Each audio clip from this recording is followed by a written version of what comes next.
When I drove the M240i last week, I really thought that was the best version of the 2 Series. Well, I was proven wrong. Now I've driven the M2, the final boss, the most powerful version, the sportiest version of the 2 Series. And yes, that also means we finally have an M car on the channel. Welcome everybody then to the 2025 BMW M2. Yes, this is the smallest M car they make. It's very powerful, rear wheel drive, and it's super compact. And a bonus, this is the 6-speed manual. Let's see how this fun, cool coupe is. When you come to the design of the M2, I think it's extremely aggressive and it's the widest 2 Series they make. So you have flared out arches, flared out bumpers, flared out bonnet. Everything is just taken to 11. You have huge ducts. So you have, I think, 3 or 4 radiators from what I can count from the front. Huge openings on the bumper and they're all functional. Functional grille as well. It's all open. And yes, it's an M car without a huge grille. So it's still very much in proportion. I think it's one of the better looking cars they sell on the market today. And yes, this is the LCI. I know I found it very difficult to believe, but yes, this is the LCI. There are no visual changes as such, but they have brought in a lot of different paint shades that you can now spec your M2 with, different wheel designs, and the M2 badge on the front and the rear is now standard with a black emblem with silver outline. This was only exclusive to manual BMWs, but now they've made it standard on the M2. I wish they kept it how it was before, because that kind of made it special for the people who actually opted for the manual cars, but it's okay. It looks really good. When you come to the side, again, typical M2, it's a very small wheelbase, short coupe. I think it looks very good. These wheels I really appreciate. I think this looks very good and it works really well with this paint. Twilight Purple Metallic or something it's called. It's a BMW individual paint, so it's very expensive, but more on that later.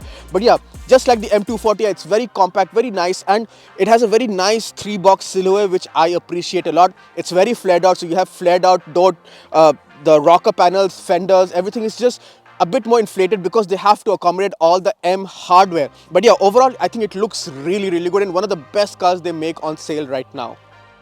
When you come to the rear of the M2, after adoring the coupe silhouette of the car, I think it's a very good looking rear as well. Very short and stubby, no overhangs, but it's still very chubby, which I love a lot. You do have flared out bumpers which look really good. You have reflectors on the bottom part of the bumper, and what's new to the LCI are the black exhaust tips. So earlier they were silver and black was an option, but now it's standard. I wish they were a bit more louder on the outside, especially when you're really trying to have fun in the sports car. The exhaust is a bit muted. I love the LED taillights and they're blacked out as well. For the M2, you do have a minor lip spoiler as well, and just like the M240i, if you open the boot, it's not powered, so you still get an access to a decent sized boot which can take in, I would say, 1 check-in suitcase and maybe 2 small cabin luggage, which is good enough for a weekend trip for a couple or a small family, which just makes the M2 an even more lucrative package because it's something that looks this good and is decently practical in the boot as well.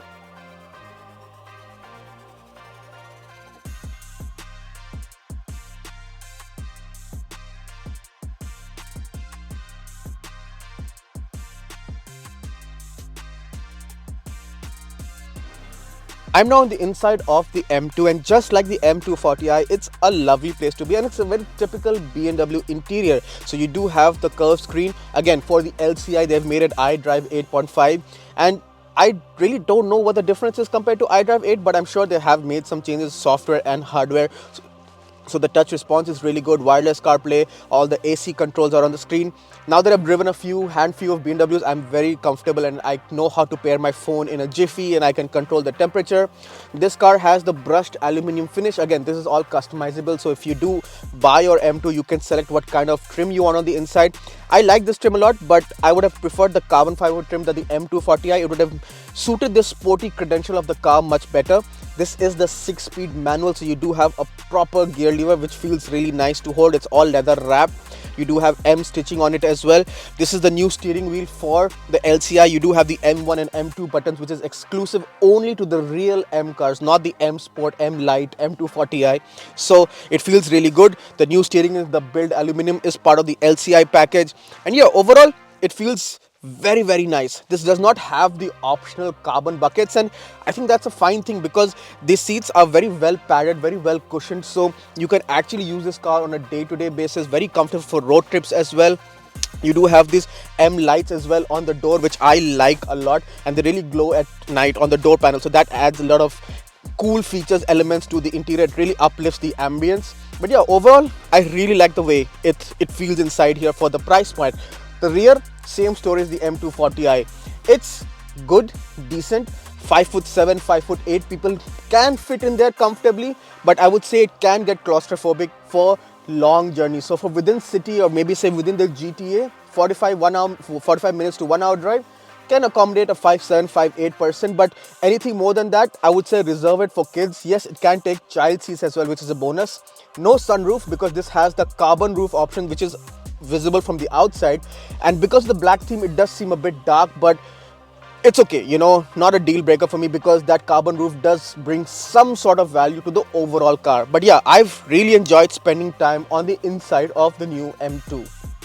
I'm now behind the wheel of the 2025 BMW M2, so let's get the numbers out of it. This has a 3-liter twin turbo inline 6, the S58 motor, produces 473 odd horsepower in the LCI, so it's about a 20 horsepower bump compared to the pre-LCI.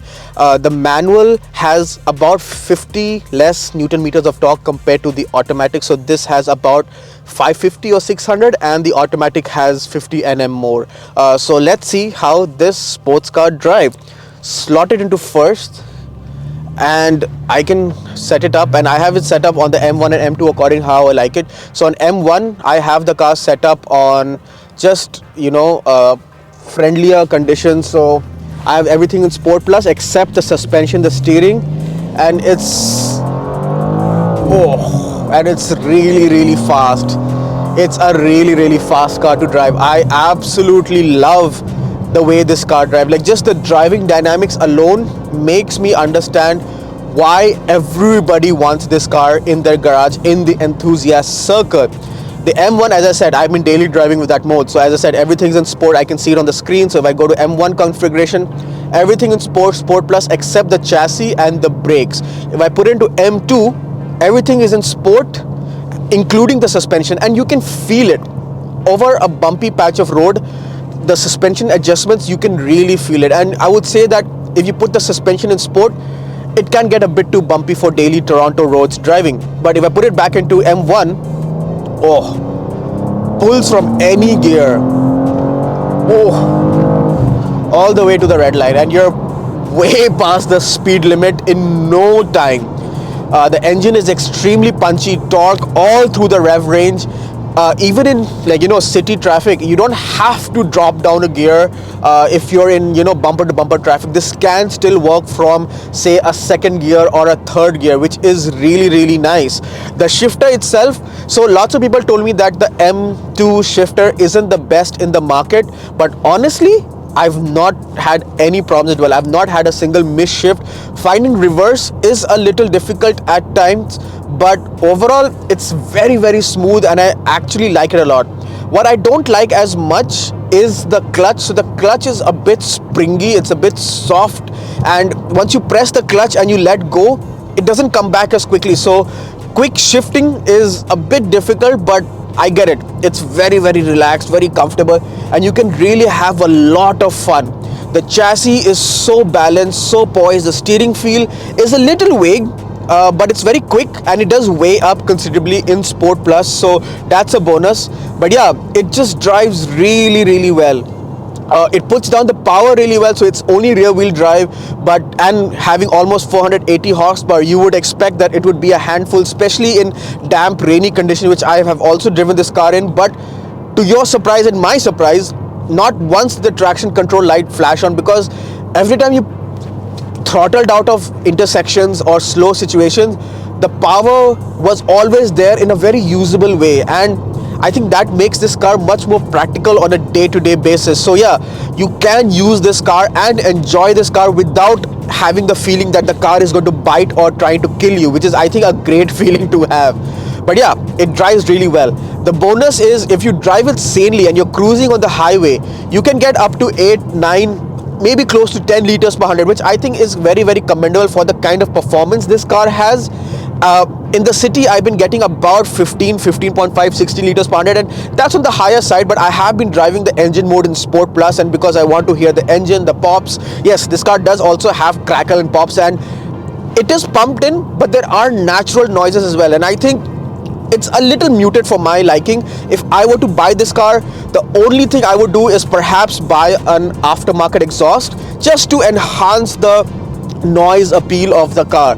But yeah, barring that, I think it's really good package, and it's a great entry level sports car, if I can say that. I know people say the Nissan Z or the Supra are entry level sports cars, but I would say that this is the one that can prepare you for, say, something like a 911 or bigger sports cars. Honestly, BMW has absolutely killed it, and I've totally enjoyed my time driving this beautiful car over the whole week. In conclusion then, the 2025 BMW M2. Well, a lot of people told me that the M2 40i is all the 2 Series you'll ever need. The M2 might be a bit too overwhelming. Well, I want to say all those people are wrong. I've lived with the M2 40i, I've now lived with the M2 for a week, and I would say I'd have the M2 every single day of the week, be it rain or sun. In fact, I have driven it in rain and as we can see in the sun, and the M2 is just that much more better, much more composed, much more direct, and let's be honest, way more fun. The M2 40i is really good, but the M2 really takes it to the next level. The engine upgrades, everything just feels a notch or two above. Now, coming to the price, well, I have to pull out my phone, like every BMW, because lots of information to cover. So the base 2025 M2 is 78,300. This car, this Twilight Purple paint, the individual paint, is $5,000 for a paint. I know it seems unbelievable, but yes, BMW does have the liberty to charge, and they've introduced a few more paints which come to the individual category for the 2025 M2. This has the premium package, which is the comfort access, the LED lights, the Harman Kardon, the heads-up display. All that stuff is 3,800, which is, I think, a decent package to have. Not a must-have, but a good to have for sure. These wheels are 750. You do have a few more wheel options you can spec your 2025 car with. You do have the M carbon roof, which looks really good in the sun, and obviously it does bring in some weight savings as well, but debatable if you want to go for your car, if you want to get that. That is another $2,900.